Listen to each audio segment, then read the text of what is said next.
So welcome back. आगे continue करते हैं। अभी तक हमने कहाँ तक पढ़ा था? Leave salary.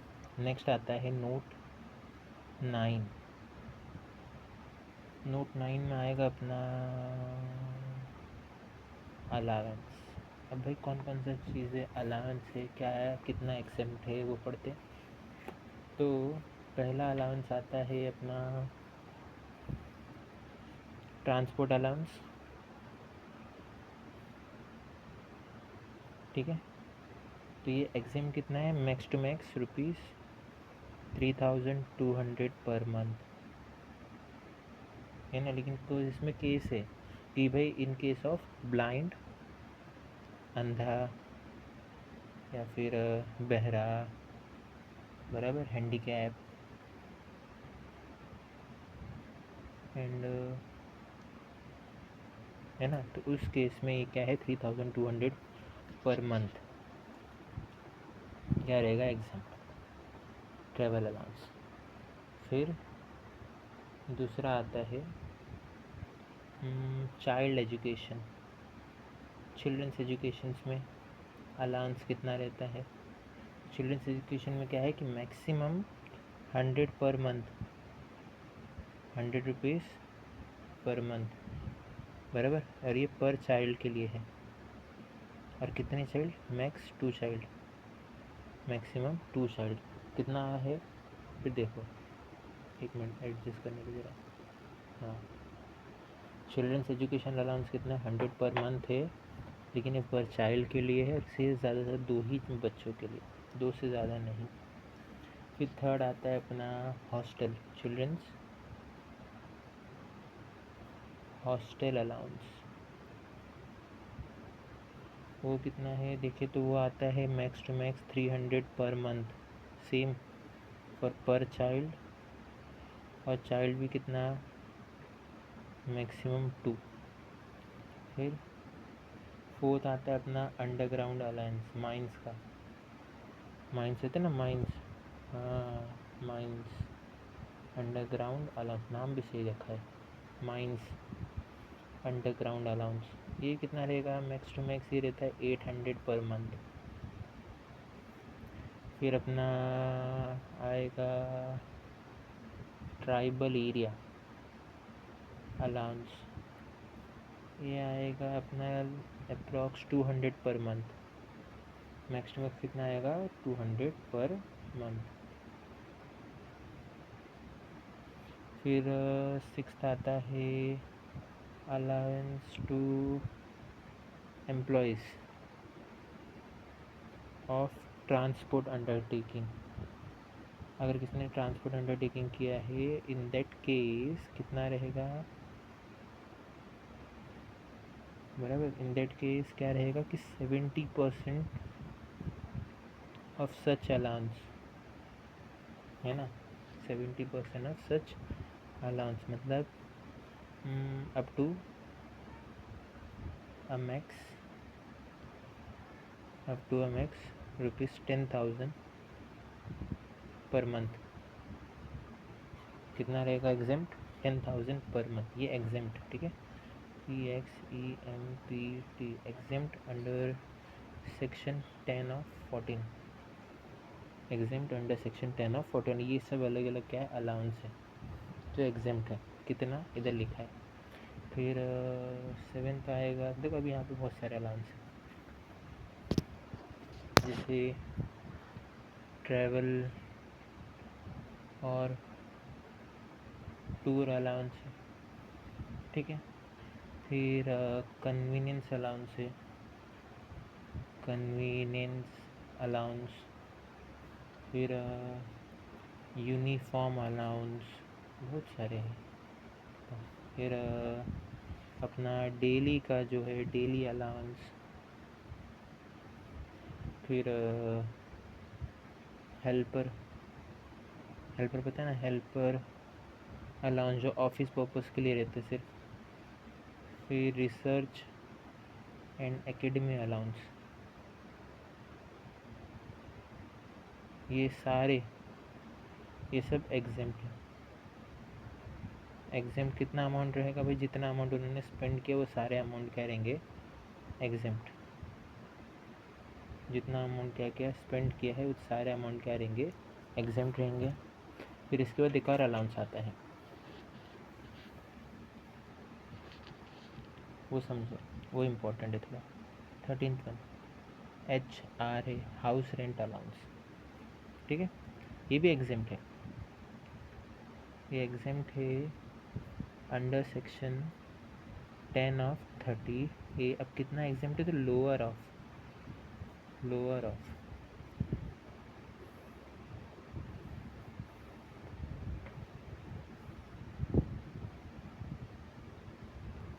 पहला 40 to 50% ऑफ सैलरी। ठीक है, अब सैलरी में क्या आता है, basic plus DNS allowance plus अपना टर्नओवर, टोटल कमीशन, कि भाई सामने का कमीशन कितना है, ये सब आता है अपना इसमें। या फिर कि भाई एक्चुअल कितना अमाउंट है, एक्चुअल अमाउंट कितना रिसीव हुआ है। या फिर रेंट कितना पेड किया मैंने, उसमें से माइनस कर दो 10% ऑफ सैलरी, उसमें से माइनस कर लो 10% ऑफ सैलरी। और यहाँ पे जो 40 और 50% लिखा ना, अब इसका मतलब समझते हैं। 40 और 50% का मतलब क्या हो गया कि 50% ऑफ सैलरी कब रहेगा, जब हम मेट्रो सिटीज़ में, फॉर मेट्रो सिटीज़ जैसे मुंबई, दिल्ली, चेन्नई में है, तो 50% ऑफ सैलरी क्या रहेगा, एग्जेम्प्ट रहेगा। अगर वही अदर देन मेट्रो सिटी है तो 40% हो जाएगा। अदर देन है तो ये तो समझा, ये 40-50 क्या था, 40-50 समझा, ये 40 और 50 for metro and 40 for other, 50 for metro and 40 for other. तो ये हो गया HRA कि भाई कितना है, लोअर ऑफ 40 या 50% ऑफ बेसिक सैलरी, या फिर एक्चुअली कितना मिला, या फिर रेंट जो मैंने पे किया उसमें से 10% सैलरी क्या कर दूँ मैं, माइनस कर दूँ। फिर इसके बाद कुछ नोट आते हैं, that we have to know, that we should know. ठीक है, तो नोट क्या कहता है, पहला कि भाई इसके अलावा ऑल अदर अलाउंस, ठीक है, आर फुल्ली टैक्सेबल। जितने मैंने ऊपर नाम लिखे, कौन कौन से नाम थे, transport, children education, children hostel, underground, tribal area, फिर allowance for employ, transport undertaking, travel and स्टूल, कन्वीनियंस, यूनिफॉर्म, डेली हेल्पर, फिर रिसर्च एंड एकेडमी और HRA। इनको छोड़ के बाकी जितने भी हैं सब क्या रहेंगे, फुल्ली टैक्सेबल, फुल्ली टैक्सेबल। फिर एक और कंडीशन आता है कि भाई अगर कोई भी असेसी, ठीक है, वो 115 BAC ऑप्ट करता है, 115 BAC ऑप्ट करता है, तो जो अबाव जितने भी एग्जाम्स हमने पढ़े ये सब एलिजिबल नहीं रहेंगे। अगर कोई भी असेसी 115 BAC ऑप्ट कर रहा है, तो जो अबाव के जितने भी एग्जाम्शन हमने पढ़े वो सब अवेलेबल नहीं रहेंगे। समझ में? फिर नेक्स्ट आता है note 10, provident fund. Provident fund है, पहले हम समझ लेते प्रोविडेंट फंड कौन कौन से होते हैं। तो अलग अलग टाइप के प्रोविडेंट फंड होते हैं। जैसे पहला होता है स्टैट्यूटरी प्रोविडेंट फंड। ये किसके लिए रहता है, फॉर गवर्नमेंट एम्प्लॉय एंड और फॉर सेमी गवर्नमेंट एम्प्लॉय, बराबर, फॉर गवर्नमेंट या फिर सेमी गवर्नमेंट एम्प्लॉय के लिए रहता है। सिंपल है ना, कि एम्प्लॉयज़ कंट्रीब्यूशन कितना रहेगा, इसमें एम्प्लॉयज़ कंट्रीब्यूशन कितना रहेगा, इग्नोर किया जाएगा।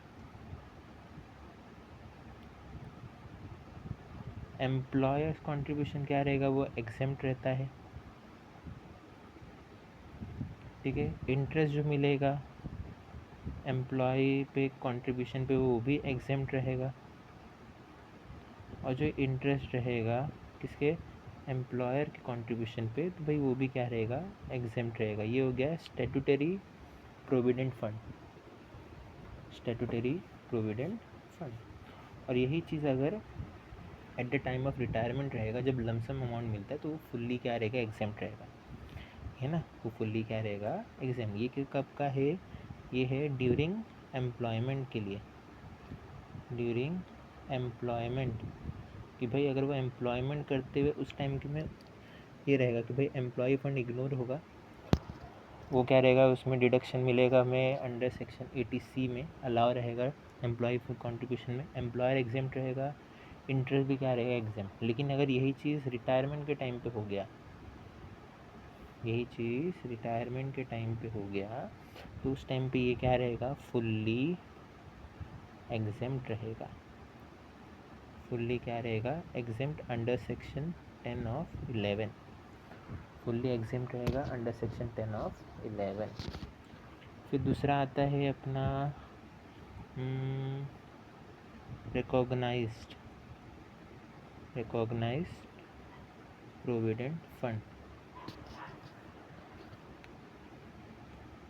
ये कौन सा होगा, ये वो पीएफ हो गया जो रिकॉग्नाइज है by the commissioner of IT.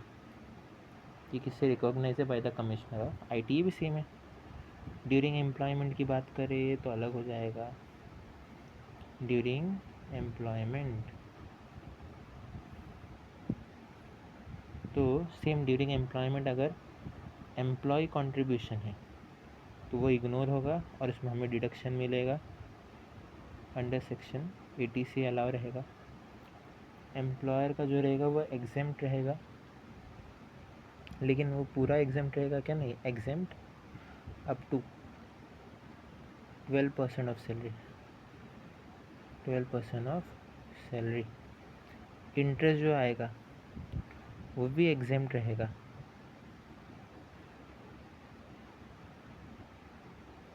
ये एम्प्लॉयर के लिए और ये एम्प्लॉय के लिए,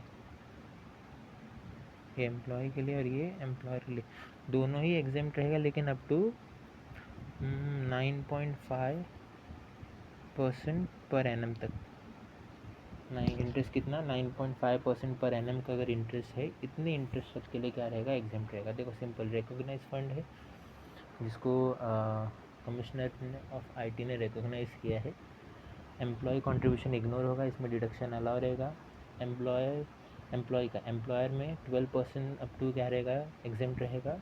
अगर इंटरेस्ट आता है, इंटरेस्ट कितने तक एग्जेम्प्ट रहेगा, 9.5%। और यही सेम चीज़ हो गया, ये एट द टाइम ऑफ अगर रिटायरमेंट आ रहा है, same cheese at the time of retirement,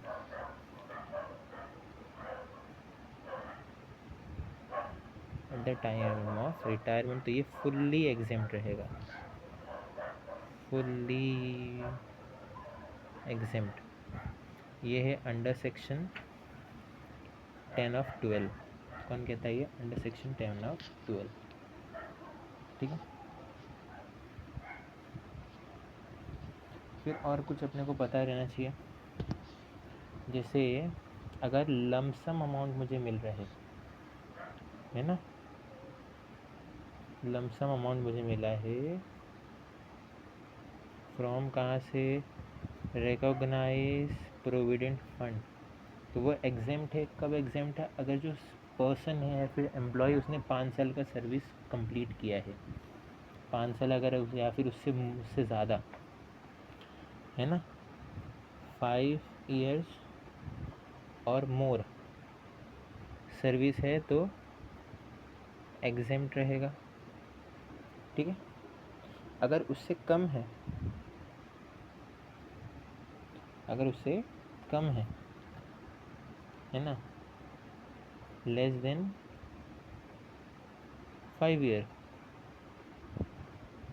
तो एग्जेम्प्ट जो रहेगा, एग्जेम्पशन वो अलाउ रहेगा इन रिस्पेक्ट ऑफ, अलाउ रहेगा in respect of employers contribution in respect of employers contribution, और जो इंटरेस्ट शॉल बी विड्रॉन, और जो इंटरेस्ट रहेगा वो विड्रॉ हो जाएगा। Shawl B withdraw. देखो फिर समझो क्या बोला मैंने। अगर लमसम अमाउंट क्रिएट मिल रहा है आरपीएफ में, तो 5 या 5 साल से ज़्यादा का अगर उसने कम ये सर्विस रेंडर किया है तो पूरा एग्जाम्प्ट है। 5 साल से कम है तो एग्जाम्पशन किस पर अलाउ रहेगा? एम्प्लॉयर के फंड पे, बराबर। और कुछ केसेस है जिसमें एग्जाम्प्ट अपने को नहीं मिलेगा, कुछ केसेस है ना, जिसमें exemption not allowed, not allowed. वो केस देख लेते भाई। पहला केस कि अगर एम्प्लॉय ने रिटायर्ड हो गया ड्यू टू इल हेल्थ, ठीक है, तो भाई नहीं मिलेगा। Retired due to shut down of employer business, है ना, शट डाउन हो गया भाई, 5 साल कंप्लीशन होने से पहले कंपनी बंद हो गई, तभी भी नहीं मिलेगा। फिर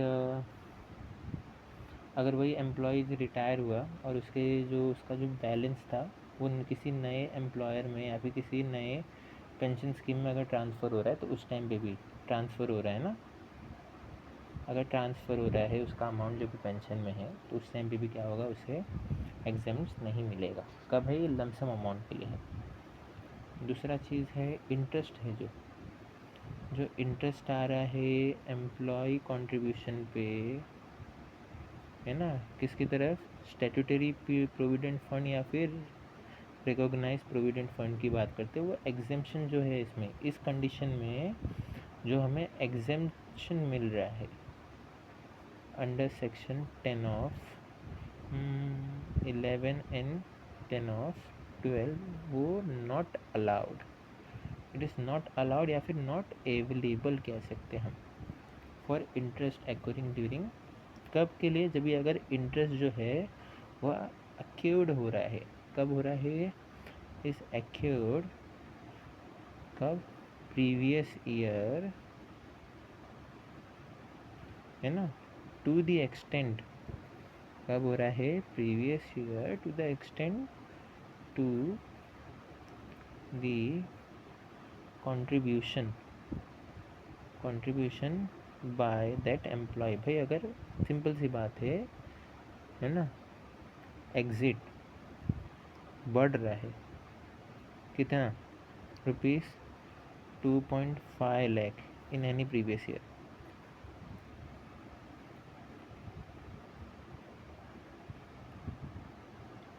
ईयर, और आफ्टर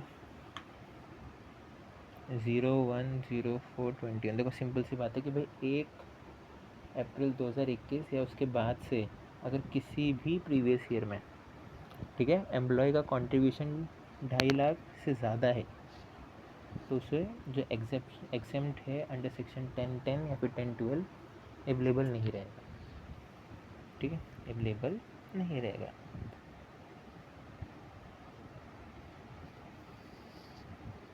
ठीक है, फिर थर्ड आता है, जैसे ये हो गया, हाँ, फिर अपना ये कौन कौन सा हो गया? स्टैट्यूटरी प्रोविडेंट फंड हो गया, रिकॉग्नाइज हो गया, एक अभी बाकी है अनरिकॉग्नाइज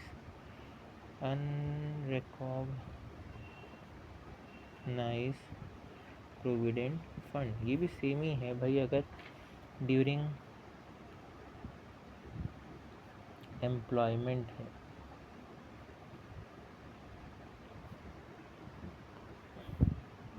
एम्प्लॉय कंट्रीब्यूशन इग्नोर रहेगा,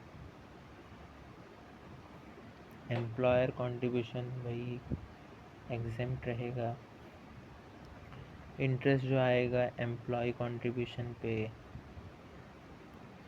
वो भी एग्जेम्प्ट रहेगा, और जो इंटरेस्ट आएगा एम्प्लॉयर कंट्रीब्यूशन पे वो भी क्या रहेगा? एग्जेम्प्ट।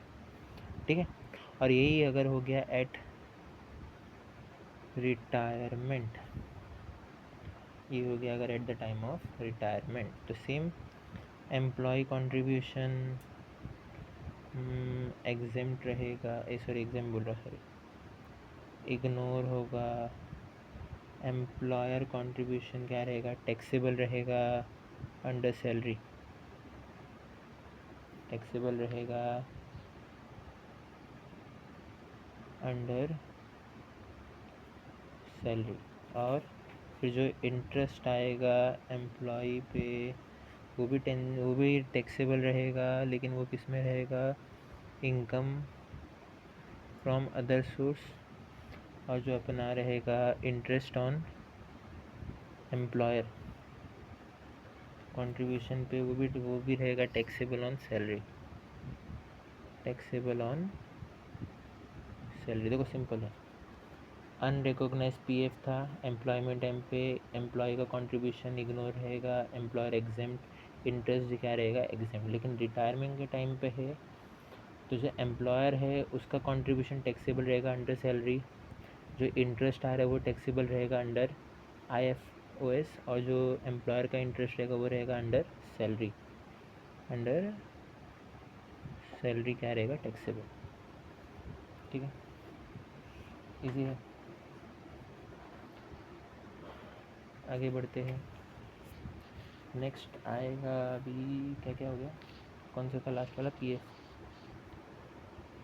नोट 11 की बात करते हैं।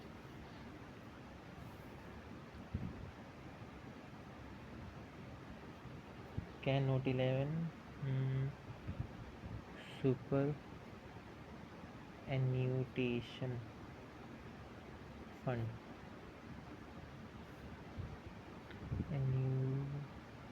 अच्छा एन्यूशन फंड, एन्यूटेशन सुपर एन्यूशन फंड। अगर वो अप्रूव्ड है, सबसे पहली बात कि भाई अगर ये चीज़ अप्रूव्ड है SF, तो same if it is employees contribution ignore कर दो, ठीक है, डिडक्शन अलाउ रहेगा अंडर सेक्शन 80C। एम्प्लॉयर है तो ये एग्जेम्प्ट रहेगा, लेकिन कब, कितना, up to ₹7.5 lakh per annum, 7.5 lakh per annum. ये किस पे, ये एज पर सेक्शन 17(2) का 7 के हिसाब से है। ठीक है, फिर जो इंटरेस्ट आ रहा है एम्प्लॉय के कंट्रीब्यूशन पे वो एग्जेम्प्ट हो जाएगा, और जो इंटरेस्ट आ रहा है एम्प्लॉयर के कंट्रीब्यूशन पे वो भी हो जाएगा एग्जेम्प्ट। ये तो हो गया कब, ड्यूरिंग एम्प्लॉयमेंट। ये कब हो गया, ड्यूरिंग एम्प्लॉयमेंट। अगर यही चीज़ रिटायरमेंट के टाइम पे होता तो क्या हो जाता, तो ये फुल्ली एग्जेम्प्ट हो जाता, fully exempt as per section 10 of 13, as per section 10 of 13। वही बोला गया तो अप्रूव का था ना, अगर अनअप्रूव होता तो उसको हम ट्रीट करेंगे as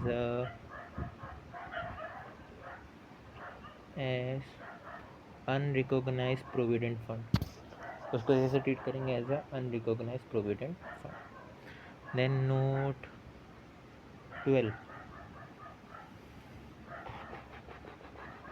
voluntary retirement, voluntary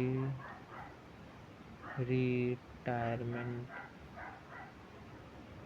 scheme compensation, VRS। Okay, ये एग्जेम्प्ट है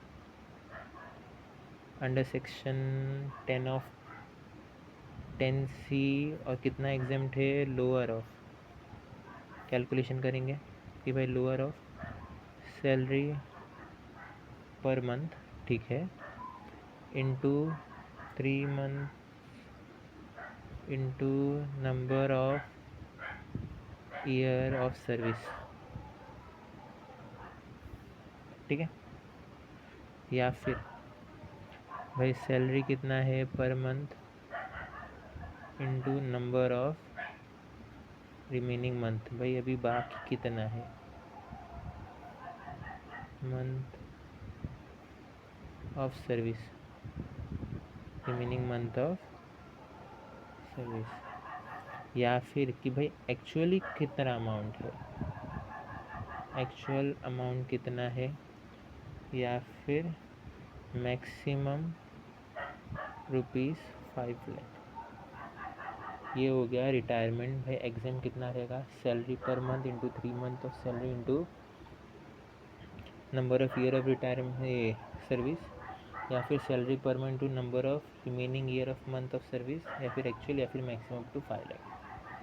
फिर नोट 13,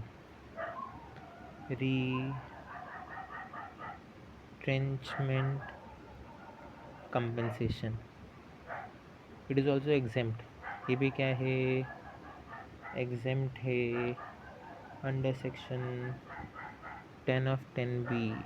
और कितना एग्जेम्प्ट है, तो लोअर ऑफ, कितना एग्जेम्प्ट है, तो लोअर ऑफ, पहला रहेगा compensation as per the industrial dispute act, कि भाई compensation as per industrial dispute act, या फिर मैक्सिमम टू ₹5 लाख। अब compensation as per the industrial dispute act कितना है, तो वो कहता है भाई 15/26 कैलकुलेट करते हैं into average salary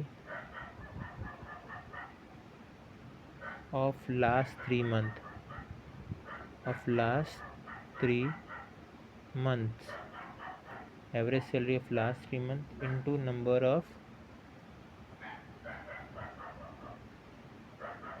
years of completion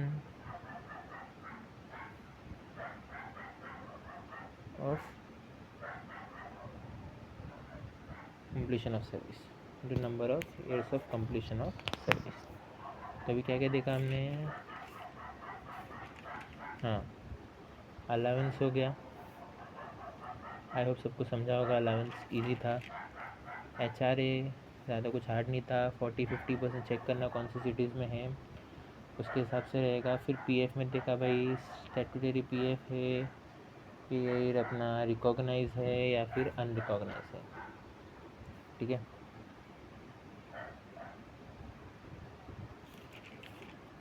फिर उसके बाद हमने वॉलंटरी रिटायरमेंट कंपनसेशन देखा, रिट्रेंचमेंट कंपनसेशन देखा, ठीक है। आज के लिए इतना ही। आई होप आपको समझ में आया होगा। Thank you.